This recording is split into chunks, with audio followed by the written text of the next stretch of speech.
For I needed a space where I was hearing and speaking Chamorro all day.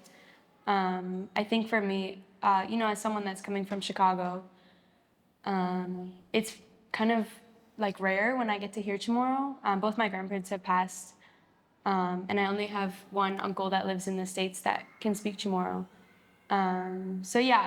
The reason why I wanted to join the program was because I don't really have a dedicated space where I can just listen and speak and not necessarily have to do an assignment because I've taken like formal classes, but just to be in a space where it's like casual and we're just hanging out and it happens to be in Chamorro.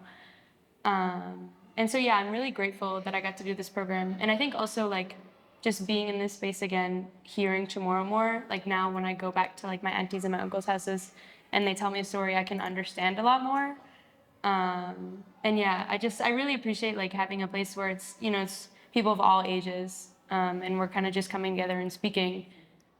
Koahu locally, Prugråman, I also wanted to take space to come here. And for me, coming from Washington State, it's so easy for us to not make time. Even though we say we want, like, I want to learn, I'm going to study, I'm going to try to practice, but then with work and other outside obligations, and I just get tired and I'm like, oh, but if I set aside time to come be here and put work away, practice with other people, learn our culture, and even being on island, visiting my family that I haven't seen in a long time and practicing speaking with them and getting that like look of shock, but then also they're talking back with me, like even though it's small sentences, but it's been really fun, and having this opportunity to experience that and prioritize learning. It's hard to do that, and it was hard coming here, but it's been really worthwhile. One of the things that really resonated with me with this program is seeing younger people speaking the language fluently, because for this program, I really just associated it with the elders, because those are the people who speak the language fluently. And I didn't realize that there were a lot of people who can speak Chamorro who aren't the oldest people of the island. So being in this program with all these people who do speak the language proficiently, and meeting people who are either in our generation or very close to our age, that showed me a different side of the language community and made me realize that it's a lot more expansive than I thought. And I thought that I connected with those people in a different way that I connect with the Manamku. Like I felt like we did a lot of like cultural activities that were really that I really liked and were really like impactful to me. And I felt like for like the most important thing for me was the sense of community in the program. Like I felt like I came into this program not expecting to get that close to people. I was probably just gonna like stick by his side a lot and because I'm kind of shy.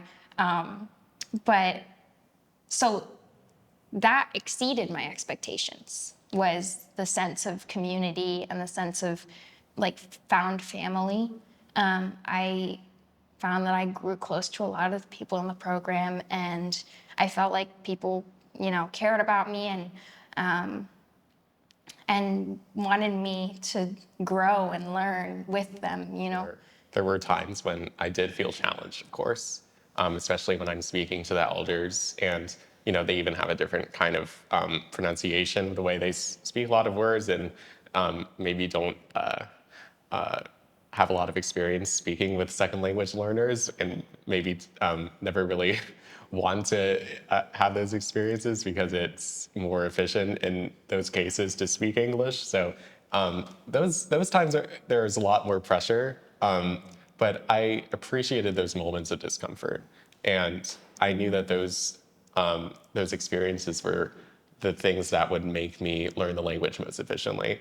So that was part of what I was looking for in the program in the first place. So when I was talking to people like Jesus, or even the Manamku like Juan Benavente and Tunin, I really appreciated those moments that I had, because It's what I probably would have done if our grandparents were still alive at this time, because they passed before we really appreciated our Chamorro heritage, long before I ever started thinking that I wanted to learn the language. So it kind of gave me the opportunity that I would have wanted if they had still been around. Yeah, this has just been a great, it's not an end to my journey, but a next step in my journey, my language learning journey, because the experience is so different when you are in person and you get to interact with everybody in Chamorro and get to know them outside of just spending 1 hour a week in the Zoom boxes and only talking or only practicing, but we get to know each other as people and build that community. Oh wow, it was amazing. I think it was more than what I expected. At first, I thought it was just going to be more like classroom, but just going out in the community and then applying, and then also hearing from, the local Chamorros that live here, it was great, and even for them to encourage us to speak and to be like, although we don't live on island, but we represent the island, back wherever we're at, anywhere around the world, for somebody to just hear our language, it makes people know that we exist. So that's why it's so important. I want people to hear me speak Chamorro, even though they would ask, "What did you say?" I can happily say, "This is my language. This is Chamorro." "Oh, well, what does that mean?" So I think just for them to just not only see me, but to hear the language, how when we greet each other, we kiss each other or smell. It's almost like when we speak, it also like goes into their soul. So I think it's really important.